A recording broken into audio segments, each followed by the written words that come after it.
तो पुण्यात्मा यहाँ परमात्मा हमें भी सतर्क करते हैं कि कभी भी आपके ऊपर कोई ऐसी आपत्ति आ जाए तो संसार के किसी व्यक्ति को मत याद करना, इस मंत्र को जाप करना। प्रथम मंत्र मिला है, प्रथम मंत्र का जाप कर दियो। सतनाम मिला, सतनाम का सिमरन श्वास से कर दीजिए। सार नाम मिला है तो सार नाम का सिमरन अपना कर दीजिए। सतनाम मिलने के बाद सतनाम का सिमरन करे, ऐसी आपत्ति में प्रथम मंत्र नहीं करे। सार नाम मिलने के बाद फिर सतनाम का सिमरन नहीं करे, वो सार नाम ही करे। प्रथम मंत्र मिला है तो प्रथम मंत्र ही करे, उसमें भी बहुत पावर है, ताकत है।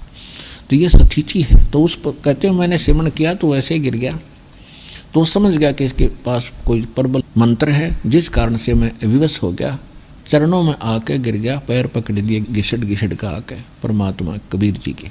तो कहने का भाव ये है कि उस समय उसने क्या मांगा था। चरण पकड़ कर कहने लगा, भाई आप मेरे बड़े भाई, मैं आपका छोटा भाई, क्योंकि परमात्मा जोग जीत रूप में थे। और क्या कहता है कि छोटे तो गलतियां करते ही करते हैं और बड़े क्षमा किया करते हैं। आप बड़े भाई हो, बालक कितनी गलती कर दे, मैं तो आपको पिता के समान मानता हूँ, मुझे क्षमा कर दो। बुरी तरह गिड़गिड़ाने लगा। कबीर साहब परमात्मा कहते हैं मैंने उससे कहा कि ठीक है, क्षमा कर दिया। फिर कहता है कि एक काम करो, मेरे लोक में कुछ त्रुटि हैं, आप तो परमात्मा तुल्य हो, आप तो उसी की शक्ति लेकर आए हो, मेरे लिए तो आप ही परमात्मा हो, आप ही पिता हो। मेरी कुछ त्रुटियां हैं, मेरे पास कुछ अभाव है, उसकी पूर्ति करो, दया करो। परमात्मा बोले बोल भाई क्या मांगे, ऐसे नहीं वचनबद्ध हो जाओ। परमेश्वर कबीर जी वचनबद्ध हो गए। तब इसने क्या मांगा कि 3 युगों में जीव थोड़े ले जाना, और चौथा युग जब कलयुग आवे तब तो शरण जीव बहुत जावे। ऐसा वचन हर मोय दीजे, तब तुम गमन संसार ही कीजिए। कि 3 युग में जीव थोड़े जा और चौथे युग में आप कितने जीव ले जाना। परमात्मा बोले भाई ठीक है, चल ऐसी मान लेंगे, हम तो कलयुग में ले जाएंगे। एक और है मेरी प्रार्थना। परमात्मा बोले बोलो क्या है, कि आप अपना ज्ञान बताकर ले जाना। जो आपके ज्ञान को माने आपके, और आपके ज्ञान को ना माने वो हमारे, आप बलपूर्वक ना ले जाना। परमात्मा को पता था कि बलपूर्वक वहाँ कोई ले जाया गया डट्टे भी को नहीं, वहाँ रुक भी नहीं सकते जब तक ये ज्ञान हृदय में नहीं समा होगा। परमेश्वर की वाणी है कि ज्ञान संपूर्ण हुआ नहीं, हृदय नहीं छदाए, और देखा देखी भक्ति का यूँ रंग नहीं ठहरा। तो परमात्मा ने तथास्तु कर दी, किया भी बात तेरी मान ली। फिर इसने कहा कि एक और अर्ज है मेरी, कि वह भी बता दे कि पहले मेरे दूत जाएंगे, मेरे संदेश वाहक जाएं, और बाद में आपके अंश आए, आपका प्रचारक आए। परमात्मा बोले यह भी बख्श दी तेरे को, कोई बात नहीं। फिर उसने क्या मांगा कि 2 प्रार्थना मेरी और हैं, वो भी बता दे कि त्रेता के अंदर मेरा पुत्र जाओगा, राजा दशरथ के घर जन्म लेगा, उसके ऊपर एक आपत्ति आवेगी, उसके संस्कार वश उसकी पत्नी को लंकेश्वर उठाओगा, और वो बहुत शक्तिशाली होगा, सभी नीचे के देवताओं को भी अपनी कैद में डाल रखा होगा। उनको छुड़वाने के लिए एक बहाना बनाना पड़ेगा, उसकी पत्नी उठाओगा।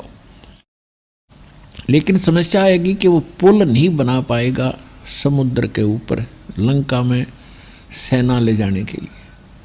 वो पुल बनवाना आप दया करना। अपनात्माओं जैसे अब श्री राम और श्री कृष्ण ये विष्णु जी हैं, और विष्णु जी हैं तो परमात्मा की आत्मा। यहाँ कोई पद मिल गया, 3 लोग की प्रधान बना दिए, अब ये फूले फिरे हैं, सोचा पता नहीं क्या बन गए। इनकी मृत्यु के बाद ये 84 लाख योनियों में आप जैसे प्राणियों के रूप में घूम रहे होंगे यहाँ पर। अब यह सब क्या भूल पड़ी। परमात्मा कहते मेरे साथ 2 भाई मैंने सब जग भूलिया पाया, सब क्या भूल ला गिरी, एक ना भूलिया 2 ना भूले, और भूली सब संसारी, और ब्रह्मा विष्णु महेश देख लो तीनों देवा गरबारी। ये सांग दचाई बैठे ब्याह करवा के बैठे जैसे हल्लाएं को नहीं यहाँ से, अरे इनकी आयु फिक्स्ड है। तो कहने का भाव ये है, तो ये आत्मा परमात्मा की है। जब ये दुखी होती है तो वही आकर इनकी मदद करता है। अभी तक हम जैसे हमें पहले कोई दुख आता था भगवान को याद करते थे और हमारा संस्कार ठीक होता था तो वो भगवान ही मदद करते थे। हम सोचते थे हनुमान जी ने कर दिया ये काम। अब पता चला हनुमान जी तो एक भगत आदमी थे, तो भगवान के सतर का काम भगत कैसे कर सकता है। और श्री राम और कृष्ण की शक्ति का हमें पता चल गया कि ये किसी के संस्कार में फेर बदल नहीं कर सकते। तो परमात्मा ने वो तथास्तु कर दिया कि ठीक है, उसके पुल को भी हम बनवाएंगे। फिर उसने फिर प्रार्थना की कि द्वापर के अंदर मेरा पुत्र यही विष्णु श्री कृष्ण रूप में जाएगा और वो एक शरीर छोड़ने के बाद एक मंदिर बनवाओगा जगन्नाथ के नाम पे, और समुद्र उसको बनने नहीं देगा, क्योंकि जब वही आत्मा श्री राम रूप में जाते हैं तो समुद्र को डराते धमकाते हैं। अग्निबाण दिखाया था श्री रामचंद्र जी ने कि या तो रास्ता दे दे नहीं तुझे जला दूंगा। तो ब्राह्मण रूप धारण करके समुद्र बाहर आया था, क्योंकि ये समुद्र का जो जल का एक देवता है वरुण, और उसके अधीन ये सभी अन्य छोटे देवता हैं। समुद्र का एक अलग से देवता है। तो वो बाहर निकल कर आया ब्राह्मण रूप धारण करके। तब उसने प्रार्थना की थी, विनय की थी कि ऐसा ना करो, अगर इस समुद्र को फूंक दोगे तो रास्ता आपको फिर भी नहीं मिलेगा, ये खाई बन जाएगी कोई 1000 फुट गहरी। ऐसा काम करो। उसने तरीका बताया कि नल और नील नाम के 2 व्यक्ति हैं, आपके सैनिक हैं, उनके पास उनके गुरुदेव की द्वारा दी हुई एक शक्ति है।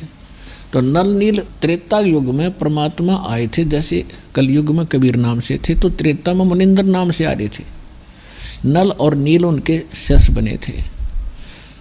ये लंबी कथा फिर बताऊंगा, लेकिन आज जो प्रसंग है कुछ और है। रामचंद्र जी ने समुद्र को डराया धमकाया था, खुरकाया था, जिससे वो अक्षुब्ध बहुत हो गया।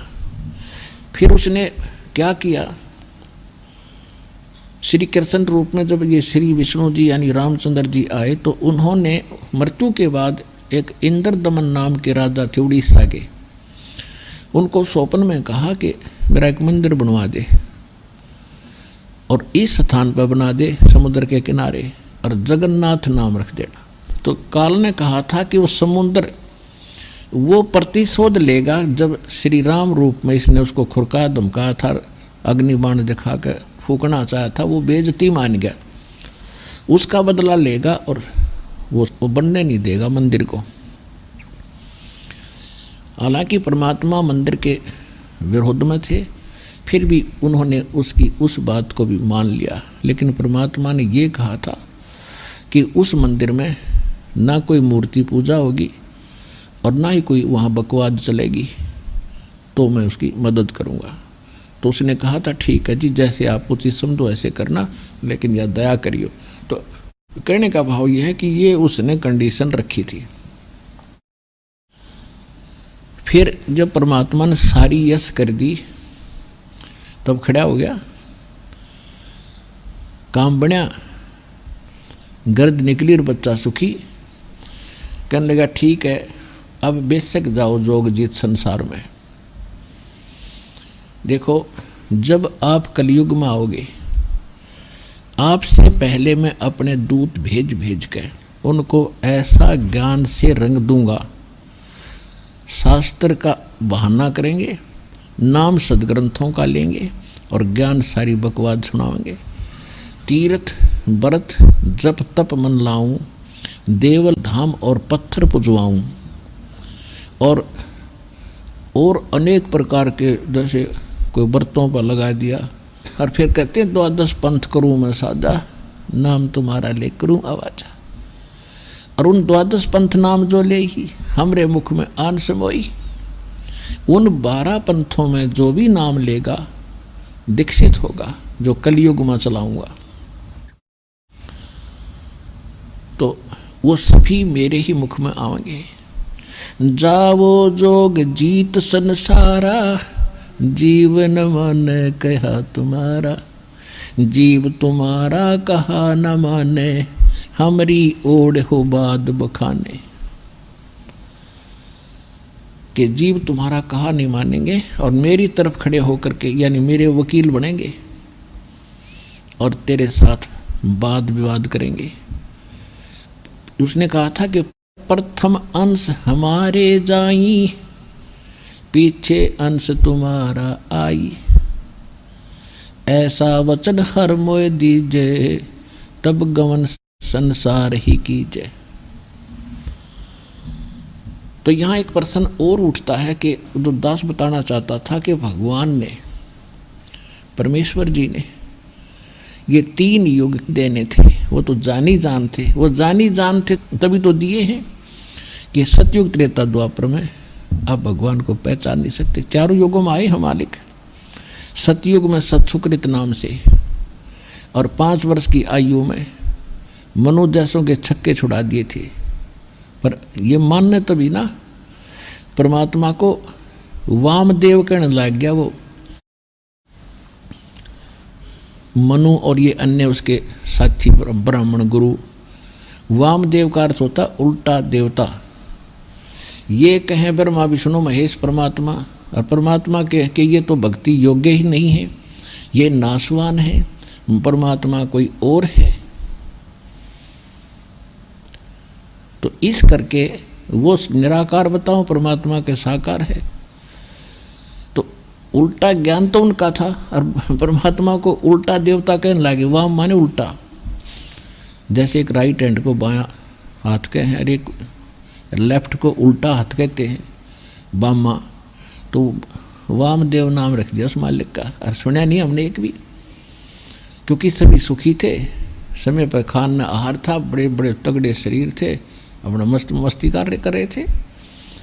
ऐसे द्वापर में, ऐसे त्रेता में परमात्मा, सतयुग में सत्सुकृत नाम से, त्रेता में मुनिंद्र नाम से, द्वापर में करुणा में नाम से, और कलयुग में कबीर नाम से।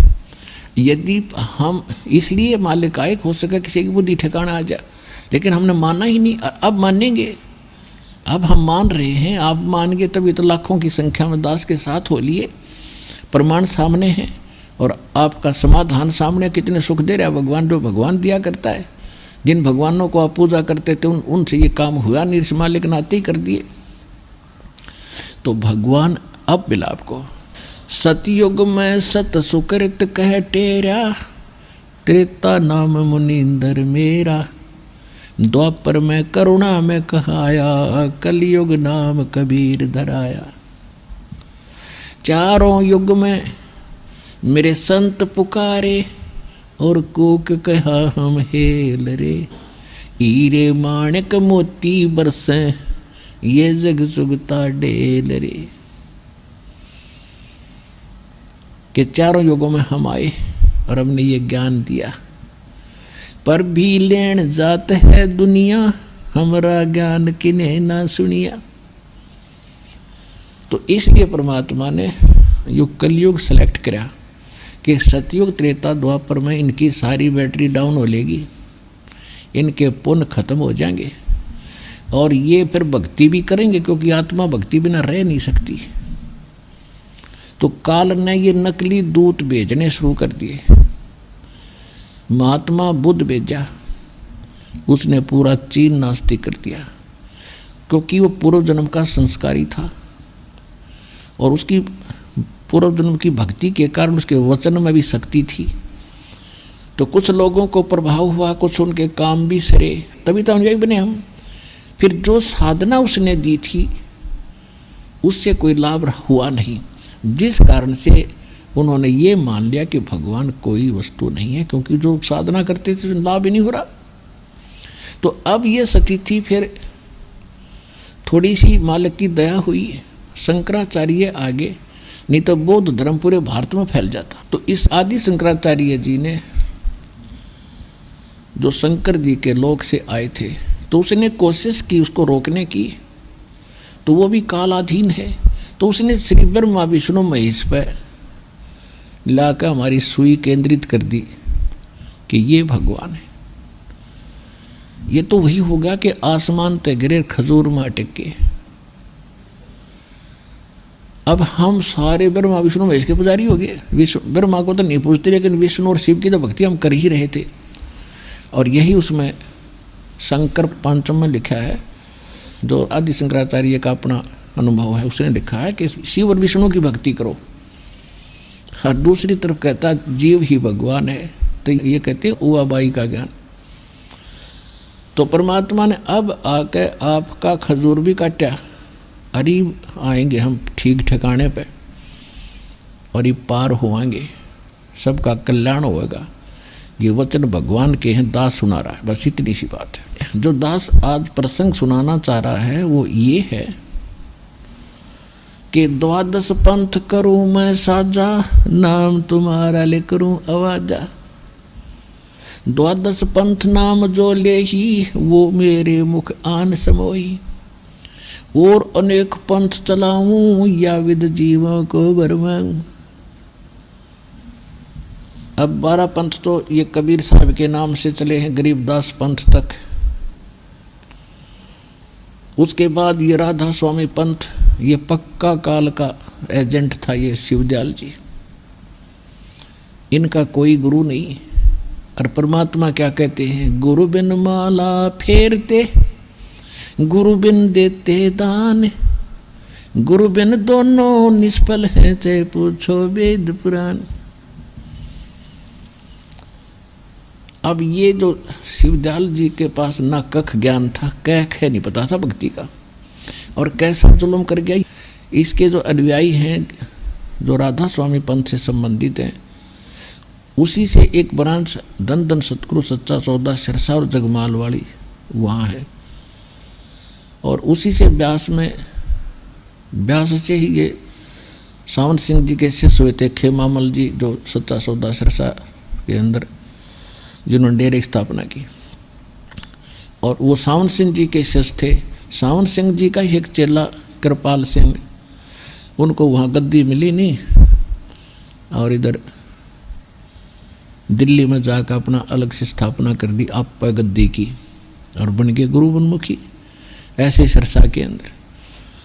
तो कहने का भाव यह कि इनमें कोई भी ज्ञान नहीं है, कै ख का पता नहीं लोगों ने भक्ति मार्ग का।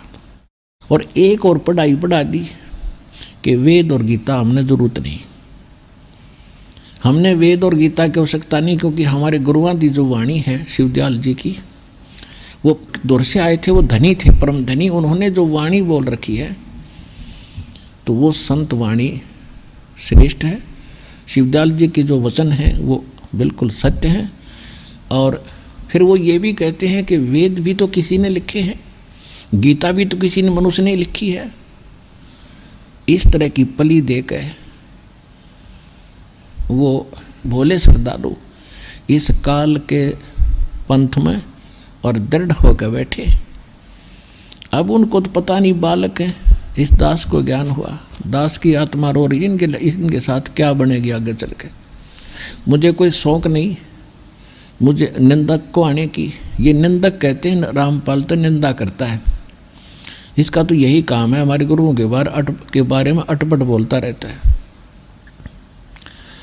आपके गुरुओं को ये दास क्या बोलता है कि वो एक पुण्य आत्मा थे, और अच्छी आत्मा जो होती है, पिछले पुण्यकर्मी प्राणी होते हैं, वो जिस भी क्षेत्र में जाते हैं वहाँ उनको सफलता मिलती चली जाती है। यदि शिवदयाल जी राजनीति में आ जाते तो प्रधानमंत्री बन जाते हैं। अब काल ने इनका दुरुपयोग वहाँ करना था, संत मते मिला दिया, और कह कह का ज्ञान निर्दुनिया बरमा दी, करोड़ों की संख्या में डबो दिया। पहले इसका ज्ञान सुना दूं, कैसा ज्ञान रखता था। पुण्यात्माओं, ज्ञान से ही इंसान का पता चलता है। और अब इंसान चला गया, उसका जो अनुभव था उसने सारा अपना बोल दिया, इसके चेलों ने लिख लिया और उसको 150 वर्ष हो गए पढ़ते ने। वो उन्हीं की लिखी हुई बुक है, दास सुना रहा, पढ़ रहा है। पढ़ना कोई गुनाह नहीं, आप भी पढ़ रहे हो, हम भी पढ़ रहे हैं। आप अकेले पढ़ रहे हो, मैं लाखों को पढ़ा रहा हूँ। बता उसमें दुख क्यों मानते हो आप लोग? आपकी पुस्तक अरदास पढ़ा रहा है, अगर वो अच्छा ज्ञान है तो ग्रहण कर लेंगे सारी जनता, और गलत है तो उसको त्याग देंगे। पढ़ाने का यही उद्देश्य है दास।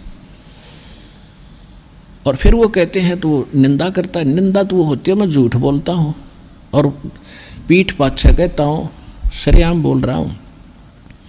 और लगभग 10 वर्ष हो गए टीवी चैनल पर और वीडियो सीडी बना बना के भगत दे रहे हैं।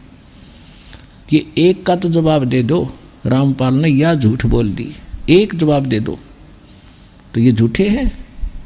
तो आज मानव बड़ा बुद्धिमान है, बाल की खाल उतार लेगा, अब ये अपने आप यहाँ आएगा, सारा विश्व नाम लेगा, छोड़ देगा नकलियों को।